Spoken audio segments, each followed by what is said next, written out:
ಕನ್ನಡಿಗರೇ ನಮಸ್ಕಾರ. ಕನ್ನಡ ನಾಡಿನ ಜೀವನದಿ ಕಾವೇರಿ. ಕಾವೇರಿ ಹಲವು ಭಾಗಗಳಲ್ಲಿ ಕೃಷಿ ಮತ್ತು ಕೈಗಾರಿಕೆ ಮತ್ತು ಜನರ ಜೀವನಾಡಿಯಾಗಿದೆ. ತಮಿಳುನಾಡು ಮತ್ತು ಕರ್ನಾಟಕದಲ್ಲಿ ಕಾವೇರಿಗಾಗಿ ಹಲವಾರು ಹೋರಾಟಗಳು ಕೂಡ ನಡೆಯುತ್ತೆ.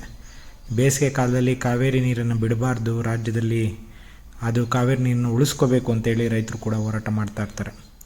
ಈ ನಾಡಿನಲ್ಲಿ ಕಾವೇರಿ ನದಿಯ ಬಹು ಪಾತ್ರ ಇದೆ. ಬೆಂಗಳೂರಂಥ ನಗರಕ್ಕೆ, ಮಳವಳ್ಳಿ, ಮಂಡ್ಯ, ಮೈಸೂರಂಥ ನಗರಗಳಿಗೆ ಕುಡಿಯುವ ನೀರನ್ನು ಪೂರೈಸುವಂಥ ನದಿ. ಆ ನದಿ ಹರಿತಾ ಇರುವಂಥ ಎಲ್ಲ ಕಡೆ ಜಗತ್ತು ಚೆನ್ನಾಗಿರ್ತದೆ. ಬನ್ನಿ ಆ ಪಾತ್ರದ ಒಂದು ತಲಕಾಡನ್ನು ನಾವು ನೋಡ್ಕೊಂಡು ಬರೋಣ. ತಲಕಾಡು ಪೌರಾಣಿಕದಲ್ಲೂ ಮತ್ತು ಇತಿಹಾಸದಲ್ಲೂ ಎರಡೂ ರೀತಿಯಲ್ಲೂ ಕೂಡ ಪ್ರಾಮುಖ್ಯತೆಯನ್ನು ಪಡೆದುಕೊಂಡಿರುವಂಥ ಸ್ಥಳ. ಇದು ನೀವು ಮೈಸೂರಿನಿಂದ ಸುಮಾರು 65 ಕಿಲೋಮೀಟ್ರು, ಚಾಮರಾಜನಗರದಿಂದ 35 ಕಿಲೋಮೀಟ್ರು, ಮಂಡ್ಯದಿಂದನೂ ಸುಮಾರು ಒಂದು 50 ಕಿಲೋಮೀಟ್ರ್ ದೂರದಲ್ಲಿರುವಂಥ ಸ್ಥಳ. ಈ ಸ್ಥಳಕ್ಕೆ ಅನೇಕ ಪ್ರವಾಸಿಗರು ಪ್ರತಿನಿತ್ಯವೂ ಬರ್ತಾ ಇರ್ತಾರೆ. ಇಲ್ಲಿ ನದಿಯ ನೀರಿನ ಪಾತ್ರ ಹರಿತಾ ಇರೋದ್ರಿಂದ ಸುಮಾರು ಇಲ್ಲಿ 30ಕ್ಕೂ ಅಧಿಕ ದೇವಸ್ಥಾನಗಳಿದ್ದಾವೆ. ಆ 30ಕ್ಕೂ ಅಧಿಕ ದೇವಸ್ಥಾನಗಳು ನದಿ ನೀರು ಹರಿದಾಗ ಬರುವಂಥ ಮರಳು ಮತ್ತು ಅದಕ್ಕಾಗಿ ಅವು ಆ ಪಾತ್ರದಲ್ಲಿ ಇರೋದ್ರಿಂದ ಮುಚ್ಚೋಗ್ತವೆ ಅಂತಲೂ ಕೂಡ ಇದೆ. ಇಲ್ಲಿರುವ ನದಿ ಮತ್ತು ಅಲ್ಲಿನ ಪ್ರವಾಸಿಗರನ್ನ ಮಾತಾಡ್ಸ್ತಾರೆ. ಹೇಳಿ, ಎಷ್ಟು ವರ್ಷದಿಂದ ಬೋಟ್ ಓಡಿಸ್ತಾ ಇದ್ರಿ ನೀವು? ಒಂದು 25 ವರ್ಷ. 25 ವರ್ಷ. ಇವಾಗ ಎಷ್ಟು ವರ್ಷ ನಿಮಗೆ? 40. ಚಿಕ್ಕ ವಯಸ್ಸಲ್ಲೇ ಶುರು ಮಾಡಿದ್ರಾ? ಫುಲ್ಲು ಇದು ನದಿ ತುಂಬಿದಾಗ ಅವಾಗ ಬಿಡ್ತಾರಾ ಇಲ್ಲಿ ಬೋಟ್ ಓಡೋಕ್ಕೆ? ನದಿ ತುಂಬಿದಾಗ ನಾವು ಒಳಗಡೆ ಹೋಗಲ್ಲ, ಏನಿದ್ರು ಹತ್ತಿರದಲ್ಲಿ ಆಟ ಆಡ್ತೀವಿ. ಹತ್ತಿರ ಮಾತ್ರ. ಮೀನೆಲ್ಲ ಏನು ಹಿಡಿಯಲ್ಲ, ಬರೀ ಬೋಟಿಂಗ್ ಮಾತ್ರನಾ ಇಲ್ಲಿ ಬಂದವರು? ಮಾಡ್ತೀವಿ.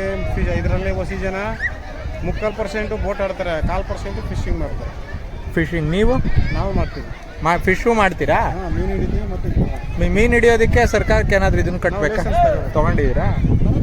ಅಂದರೆ ನಿಮ್ಮ ಗ್ರೂಪಿಂದ ತೊಗೋತೀರಾ ಒಬ್ಬರೇನಾ? ಇಲ್ಲ, ನಮ್ಮ ಸಪ್ರೇಟು. ಗ್ರೂಪಿಗೆ ಯಾವುದೇ ಕಾರಣಕ್ಕೂ ಕೊಡಲ್ಲ. ಸಿಂಗಲ್ ಆಗಿ ಒಬ್ಬರು ಸಪ್ರೇಟೇ ಕೊಡ್ತಾರೆ. ನಿಮಗೆ ನೀವು ತೊಗೊಂಡಿದ್ದೀರಾ ಲೈಸೆನ್ಸು? ಫಿಶಿಂಗು ತೊಗೊಂಡಿದ್ದೀರಾ, ಈಗ ಬೋಟಿಂಗು ತೊಗೊಂಡಿದ್ದೀರಾ? ಫಿಶಿಂಗ್ ಅಂದರೆ ಒಂದು ಬಲೆ ಹಾಕ್ಕೊಂಡು ಹೋಗೋದಾ ಅಥವಾ ಇನ್ನು ಹೆಂಗೆ? ಬಲೆ ಅಂದರೆ ಅದು 2 ಥರ ಬರುತ್ತೆ. ಒಂದು ದೂರ ಬಲೆ ಅಂದರೆ ಬೆಂಡ ಆ ಕಡೆ ಇಟ್ಕೊಂಡು ಆ ಕಡೆ ತುದಿ ಇಟ್ಬಿಟ್ಟು ಈ ಕಡೆ ತುದಿಗೆ ಬರೋದು. ಒಂದು 5 ನಿಮಿಷ 10 ನಿಮಿಷ, 1/4 ಗಂಟೆ ಒಳಗಡೆ ಅದನ್ನು ಮತ್ತೆ ತೆಗೆಯೋದು. ಓಕೆ.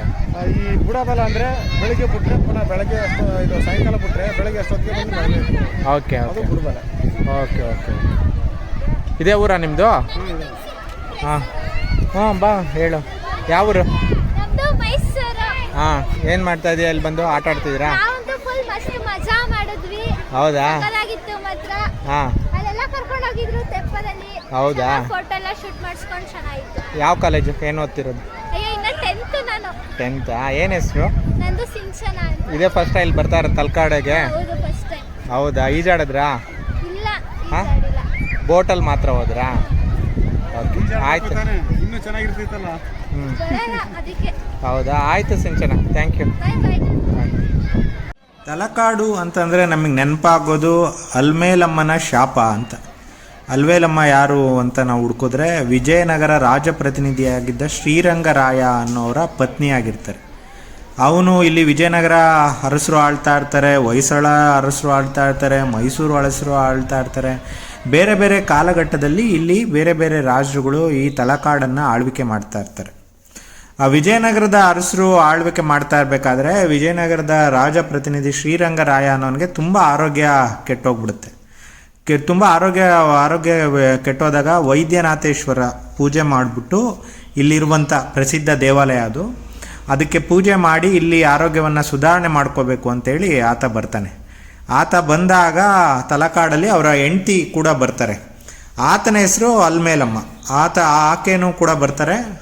ಆಗ ಏನಾಗುತ್ತೆ, ಅವನು ಶ್ರೀರಂಗರಾಯನಿಗೆ ಆರೋಗ್ಯ ಇನ್ನೂ ಹದಗೆಟ್ಟೋಗಿ ಆತ ಹಸುನೀಗುವಂಥ ಕೆಲಸ ಆಗೋಗುತ್ತೆ. ಹಾಗಾಗಿ ಇಲ್ಲಿಗೆ ಏನು ಪ್ರಮುಖವಾದ ಒಂದು ನಾಣ್ಣುಡಿ, ಆತನ ಪತ್ನಿ ಅಲ್ಮೇಲಮ್ಮ ತಲಕಾಡಿಗೆ ಒಂದು ಏನೋ ಶಾಪ ಆಗ್ತಾಳೆ ಅಂತ ಹೇಳ್ತಾರೆ.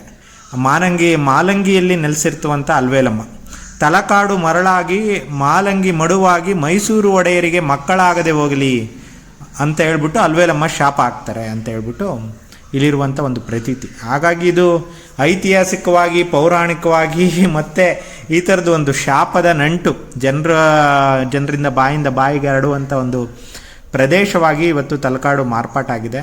ಹಾಗಾಗಿ ಲಕ್ಷಾಂತರ ಜನರು, ನದಿ ತುಂಬ ಹರಿತಾ ಇರಬೇಕಾದ್ರೆ ಲಕ್ಷಾಂತರ ಜನರು ಬರ್ತಾರೆ. ಲಕ್ಷಾಂತರ ಜನ ಬಂದು ಇಲ್ಲಿ ಈ ಪ್ರವಾಸಿಗರು ಜಾಸ್ತಿ ಈಜಾಡೋದು ಮತ್ತು ನದಿಯನ್ನು ನೋಡೋದು ಮತ್ತು ಇಲ್ಲಿನ ದೇವಸ್ಥಾನಗಳಿಗೆ ಭೇಟಿ ಕೊಡೋದು. ದೇವಸ್ಥಾನಗಳೆಲ್ಲವೂ ಕೂಡ ಭೂಮಿಯ ಒಳಗಡೆ ಇರುವಂಥವು, ಮರಳಿಗೆಲ್ಲ ಮುಚ್ಕೋತವೆ. ಆದರೆ ಇವಾಗ ನೀವು ಯಾವಾಗ ಬಂದರೂ ಕೂಡ ಅವು ಓಪನ್ ಇರ್ತವೆ. ಯಾಕೆ ಅಂತಂದರೆ ಈಗ ಎಲ್ಲ ಬೇಸಿಗೆ, ಮಳೆಗಾಲ, ಚಳಿಗಾಲ ಎಲ್ಲ ಸಮಯದಲ್ಲೂ ದೇವಸ್ಥಾನಗಳನ್ನು ಓಪನ್ ಮಾಡಿ ನಿಮಗೆ ತೋರಿಸ್ತಾ ಇರ್ತಾರೆ. ಹಾಗೆ ನಾವು ಮುಂದೆ ಬಂದು ನೀವೀಗ ನೋಡ್ತಾ ಇದ್ದೀರಾ, ಇದು ನಿಮಗೆ ಕಾಣೋದು ಶಿವನ ಸಮುದ್ರ ಹತ್ರ ಇರುವಂಥ ಕಾವೇರಿ ನದಿ. ಇಲ್ಲಿ ಬೋಟಿಂಗ್ ಇರುತ್ತೆ. ನಿಮಗೆ ಶಿವನ ಸಮುದ್ರ, ತಲಕಾಡು ಶಿವನ ಸಮುದ್ರ 34 ಕಿಲೋಮೀಟ್ರ್ ಆಗುತ್ತೆ. 34 ಕಿಲೋಮೀಟ್ರ್ ದೂರದ ಅಂತರದಲ್ಲಿ ನಿಮಗೆ ಬರಚುಕ್ಕಿ, ಗಗನಚುಕ್ಕಿ, ಶಿವನ ಸಮುದ್ರ ಕೂಡ ಸಿಗುತ್ತೆ. ಆ ಭಾಗದ ನೀವು ಎಲ್ಲ ಪ್ರವಾಸಿ ತಾಣಗಳನ್ನು, ಹಾಗೆ ಇನ್ನು ತಲಕಾಡಿಂದ ಒಂದು 30 ಕಿಲೋಮೀಟ್ರ್ ಹೋದರೆ BR ಹಿಲ್ಸ್ ಸಿಗುತ್ತೆ ನಿಮಗೆ. ಬಿಳಿಗಿರಿ ರಂಗನ ಬೆಟ್ಟ, ಆಮೇಲೆ ಟೈಗರ್ ರಿಸರ್ವ್ ಫಾರೆಸ್ಟು ಇದೆ ಅಲ್ಲಿ. ಅದಾದಮೇಲೆ ಟೈಗರ್ ರಿಸರ್ವ್ ಫಾರೆಸ್ಟಿಂದ ನೀವು ಹಾಗೆ ಗುಡಿಗೆ ಹೋಗ್ಬೋದು. ಅಲ್ಲಿ ಜಂಗಲ್ ಲಾಡ್ಜಸ್ ನಿಮಗೆ ಸಿಗುತ್ತೆ. ಅಲ್ಲಿಂದ ಮೈಸೂರು ಕೂಡ ಸನಿಹ. ನೀವು ಮೈಸೂರು ಭಾಗದಲ್ಲಿ ಮೈಸೂರು, ಚಾಮರಾಜನಗರ, ಮಂಡ್ಯ ಆಮೇಲೆ ನಿಮಗೆ ಇಲ್ಲಿ ಶಿವನ ಸಮುದ್ರದಿಂದ ಒಂದು 30 ಕಿಲೋಮೀಟ್ರ್ ಬಂದರೆ ಕೊಕ್ಕರೆಬೆಳ್ಳೂರು ಸಿಗುತ್ತೆ. ಈ ರೀತಿ ಹಲವಾರು ಪ್ರವಾಸಿ ತಾಣಗಳನ್ನು ನೀವು ನೋಡೋದಕ್ಕೆ ಒಂದೇ ಸ್ಟ್ರೆಚ್ಚಲ್ಲಿ ನೋಡ್ಬೋದು. ನೀವು ಒಂದು ದಿನ ನೀಟಾಗಿ ಪ್ಲ್ಯಾನ್ ಮಾಡಿಕೊಂಡ್ರೆ ಬಿಳಿಗಿರಿ ರಂಗನ ಬೆಟ್ಟ, ತಲಕಾಡು, ಗಗನಚುಕ್ಕಿ, ಬರಚುಕ್ಕಿ, ಆಮೇಲೆ ಕೊಕ್ಕರೆಬೆಳ್ಳೂರು, ಈ 4 ಪ್ಲೇಸ್ಗಳನ್ನ ನೀವು ನೋಡಿಕೊಂಡು ಹಿಂದಿರುಗ್ಬೋದು. ನೀವು ಮತ್ತೆ ಅಲ್ಲಿಂದ ಒಂದು 50-60 ಕಿಲೋಮೀಟ್ರಲ್ಲಿ ಮೇಕೆ ದಾಟು ಕೂಡ ಇದೆ ನಿಮಗೆ, ಸಂಗಮ, ಕನಕಪುರ ಹತ್ರ ಬರುವಂಥ ಸಂಗಮ. ಆದರೆ ನೀವು ಟೈಮ್ ಮ್ಯಾನೇಜ್ ಮಾಡಬೇಕು. ಬರಚುಕ್ಕಿ ಮತ್ತು ಗಗನಚುಕ್ಕಿಗೆ ಬೆಳಗ್ಗೆ 10 ಗಂಟೆಯಿಂದ